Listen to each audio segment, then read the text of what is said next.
Hello everyone, welcome back to the channel. બહુ time પછી blog બનાવું છું. એકચ્યુઅલી ટાઈમ મળતો નથી હમણાંથી, અને જોબ ચાલુ છે. આ તો હમણાં ફિલ્ડમાં સ્વિચ કર્યું મેં. પહેલાં હું ઓફિસથી જ કામ કરતો હતો, એટલે એ ટાઈમે ઓફિસ જતાં જતાં બ્લોગ બનાવતો હતો. અત્યારે હાલ ફિલ્ડમાં સ્વિચ કર્યું છે, પણ હમણાંથી તકલીફ થોડી હતી એટલા માટે બનાવતો નહોતો. એટલે આજે મેં સ્ટાર્ટ કર્યું. મેં કીધું આજે હું બાવળા છું અને હવે ઘરે રિટર્ન જાઉં છું ફિલ્ડમાંથી, એટલે મેં કીધું અત્યારથી સ્ટાર્ટ કરી દઉં તો થોડી તકલીફ બી ના પડે અને આપણું કામ બી રેગ્યુલર જે રૂટીનનું છે હવે એ બી ચાલુ રહે, અને મારું બ્લોગનું બી જે શોખ છે આપણે એ બી ચાલુ કરીએ અને શરૂ કરીએ અને એને જ કન્ટિન્યુ કરીએ. હવે તો નોકરી તો કરીએ જ છે, પણ ભેગું ભેગું જે આપણો શોખ છે એ બી પૂરો કરવાનો છે. હવે રાઇડિંગનો શોખ છે અને મોટો વ્લોગિંગનો શોખ છે, આપણે કરીએ છીએ. આઈ ડોન્ટ નો કે કેમેરો હવે કેવી રીતે શું બતાવતો હશે તમને, પણ હવે જે આજે હવે હું એ જોઈશ પછી મને ખ્યાલ આવશે કે શું છે ને શું નહીં. આજે ટોટલ મેં છે ને 7 વિઝિટ કરી, એમાંથી 1-2 જગ્યાએ મને એવું લાગ્યું કે પોઝિટિવ છે, બટ રેટ બી આપે છે. તો રેટનો થોડો કન્સર્ન છે, પણ હવે જોઈએ છે આગળ કદાચ રેટમાં પ્લસ માઇનસ થતું હશે તો એ પ્રમાણે કરીને ઓર્ડર ઉઠાવશું. મારે હવે આ શું છે શું નહીં. હવે સેલ્સમાં છે ને સ્ટાર્ટિંગમાં ઘણી તકલીફ છે. અત્યારે હું ફિલ્ડમાં ફરું છું એટલે અત્યારે છે તકલીફ છે, પણ સેલ્સમાં છે ને પૈસા બી એટલા જ છે. બીજી બધી કમ્પેરિઝન જે કરીએ આપણે બીજા બધા ફિલ્ડ જોડે, કરિયર જોડે, તો એની કમ્પેરિઝનમાં સેલ્સમાં છે ને પૈસા બહુ મજબૂત છે. તમારા રિલેશન બી એવા સ્ટ્રોંગ મજબૂત ડેવલપ થાય, પ્લસ તમને છે ને બધી સ્કિલ શીખવા મળે. જે બી ધંધો કરવા માટેની ઇમ્પોર્ટન્ટ સ્કિલ છે, લાઈફ માટેની ઇમ્પોર્ટન્ટ સ્કિલ છે ને એ બધી તમને સેલ્સમાં શીખવા મળે. એટલા માટે મેં છે ને પછી ઓફિસનો કમ્ફર્ટ છોડીને સેલ્સમાં ફિલ્ડમાં સ્વિચ કર્યું. પછી આપણે આપણી સ્કિલ શીખીએ જે ઇમ્પોર્ટન્ટ છે, બરાબર. ચાહે ધંધો તમે કોઈ બી કરતા હોય, પણ સેલ્સની સ્કિલ કેવી છે કે ટ્રાન્સફરેબલ સ્કિલ્સ છે.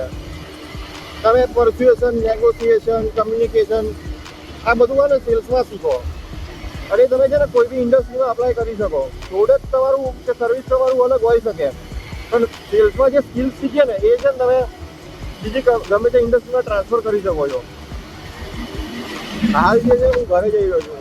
આ બાવળા ધોળકા હાઈવે છે. ધોળકા હાઈવે આ અત્યારે સારો બને છે. હાલમાં તમે આ સાઈડ પર જોઈ શકો છો કે રેલવે ટ્રેક પણ છે. આપણે ચલાવવા ઉપર ધ્યાન દેવું પડશે, નહીં તો પછી આપણે ઠોકાઈ જશું.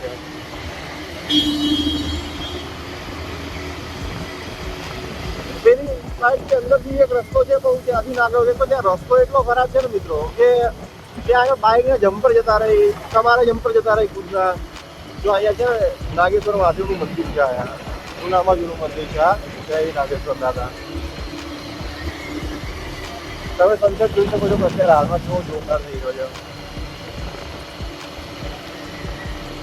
હવે તમારા ઓપિનિયન જણાવો કે સેલ્સ માટે તમારા શું ઓપિનિયન છે.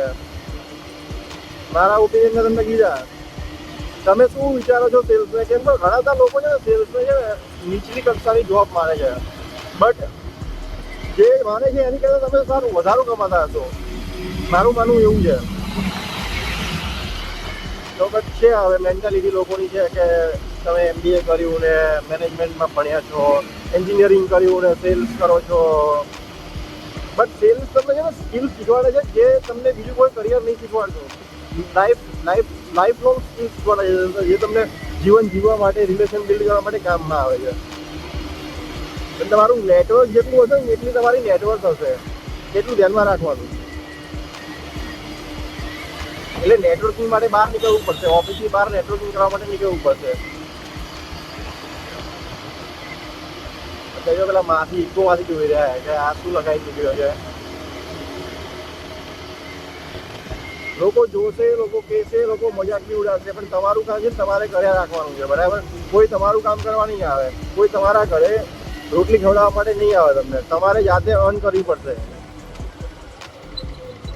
કોઈ બી ધંધો કરો, જોબ કરો, ધંધો કરો, બરાબર, તમારે જાતે જ કમાવવું પડશે. અને તમને વાત સારી લાગી હોય તો ભાઈ લાઈક ઠોકો, સબસ્ક્રાઈબ કરો, કોમેન્ટ કરો કેવું લાગ્યું. મારે ડેલી વ્લોગ કન્ટિન્યુ કરવા હતા, પણ હમણાંથી છે ને ટાઈમ નથી મળી રહ્યો. એટલા માટે મેં કીધું કે હવે આપણે કન્સિસ્ટન્સી મેન્ટેન કરવી પડશે, ટાઈમ કાઢવો પડશે. જો આપણને શોખ છે તો એ શોખ પૂરા કરવા માટે આપણે ટાઈમ કાઢવો પડશે. એટલે પછી અત્યારે મેં કીધું ચલો હવે આજથી શરૂઆત કરી દઈએ, આજે જ તે વ્લોગ બનાવીએ. ડેફિનેટલી થોડો ઉપર નીચે હશે, કેમ કે મને દેખાતું નહીં. કેમ કે સેટઅપ આપણું હમણાં કેવું છે કે આદત જતી રહી છે. પહેલાં હતું ત્યારે સ્ટાર્ટિંગમાં બ્લોગ બનાવતો હતો હું, હમણાંથી તો આદત થોડી જતી રહી છે. જોઈએ છે હવે શું આવે છે શું નહીં. એવું છે તો નેક્સ્ટ ટાઈમ છે ને એડજસ્ટ કરી લઈશું. થોડો મારો કેમેરો એ રીતેનો ડાઉન કરી દઈશ કે પછી કંઈક કરશું આપણે સારું, જે જેનામાં દેખાય, જેમાં મારું હેન્ડલ દેખાય, થોડી ટાંકી દેખાય, આગળનો વ્યૂ દેખાય, થોડું આકાશ દેખાય, બસ એકદમ મસ્ત સેટઅપ થઈ જાય ને પછી આપણે એના ઉપર વાંધો ના આવે. મારું કરંટ હેલ્મેટ પણ થોડું શું ને ભારે છે, એટલા માટે છે ને આપણે જ્યારે આમાં સેટ કરું ને ફોન, અને ફોન થોડો ભારે છે તો બંને પછી નીચે આવતું હોય છે દાઢી સુધી. અત્યારે થોડું સેટ તો કર્યું છે આપણે. આ રેલવે ટ્રેક છે સાલજના બાવળાવાળો, રૂપાપટ્ટીવાળો. જો કોઈ આ સાઈડનો હશે તો એને ખ્યાલ હશે.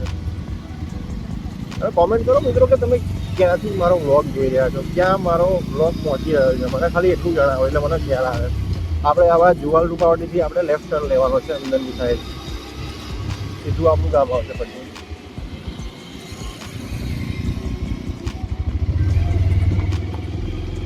હવે આ રસ્તો મિત્રો એટલો ભયાનક છે ને, એટલો તૂટેલો રસ્તો છે ને. પણ આ થોડુંક સારું છે કે અહીંથી 4 કિલોમીટર જ જેટલું છે. પેલો રસ્તો જે હું તમને પહેલાં કહેતો એ રસ્તો છે ને છેક સુધી આવો છે, આનાથી બી ખરાબ છે. એટલે પછી હું એ રસ્તે ગયો નહીં અને આ રસ્તે આવ્યો પાછો. જો આમ જો અણધાર્યા ખાડા, અણધાર્યા મતલબ રોડ તૂટેલો છે ગમે ત્યાં. આમાં શું છે, રોડ તો બને છે પણ જે હેવી વ્હીકલ હોય એ તોડી નાખે છે. હવે આ સાઈડમાં શું ઈંટોના ભઠ્ઠા ને એવું બધું વધારે છે, બરાબર. અને બીજું છે ને હું તમને આગળ જે એક્સપ્રેસ ધોલેરા હાઈવે છે એ બી તમને બતાવું. જો વચ્ચો વચ્ચ થોડા મહેનત શીખ.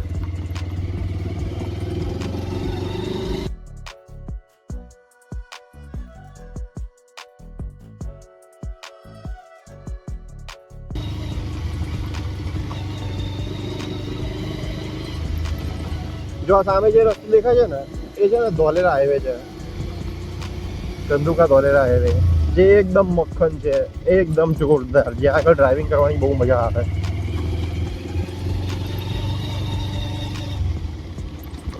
બટ હવે મારે એ રસ્તા ઉપર જવાનું થતું જ નહીં, આવા રસ્તામાં જવાનું થાય છે. બોલો મિત્રો શું કરશું.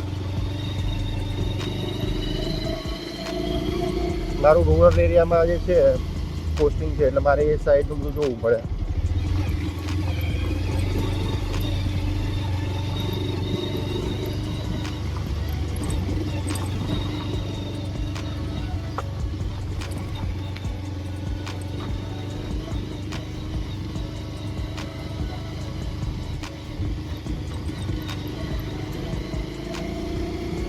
બાય ધ વે મિત્રો, આમાં કંઈ સુધારો વધારો કરવો હોય બ્લોગમાં કંઈ, મને તો હાલ ખ્યાલ જ નહીં આવતો કે શું બોલવાનું શું નહીં. જે બી આવે છે, જે બી વ્યાજબી લાગે છે બોલીએ છીએ. બાકી આપણે પ્રોફેશનલ બ્લોગર પણ નથી. હા, વિડીયો બનાવું છું હું, કોન્ટેન્ટ ક્રિએશન કરું છું હું, બટ એ મારી નીચ છે ને આખી અલગ છે. એમાં હું એજ્યુકેશનના કન્ટેન્ટ બનાવું છું અને એની ચેનલ પણ અલગ છે. આ મેં છે ને બસ એક્સપ્લોર કરવા માટે અને મોજ મસ્તી માટે બનાવેલી છે. આમાં તમને કન્ટેન્ટ જોવા મળશે મારો, એકદમ રિયલ રો કન્ટેન્ટ જોવા તમને મળશે. કોઈ બી એવી સ્ક્રિપ્ટેડ વસ્તુ નહીં હોય. આ જો તમે હાઈવે જોઈ શકો છો, આ સાઈડમાં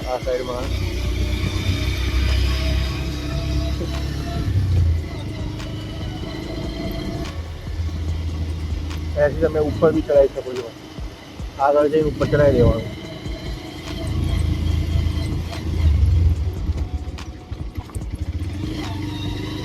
હા છે ને, આગળ ઝાપડીમાનું મંદિર આવે છે, જેમના અમે પેલા નાના હતા ત્યારે ચવાણું કરાવવા આવતા હતા.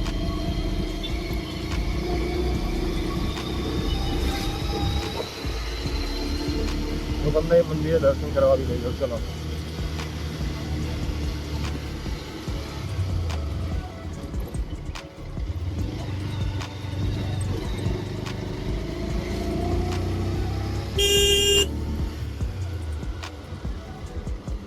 આવી ગયું.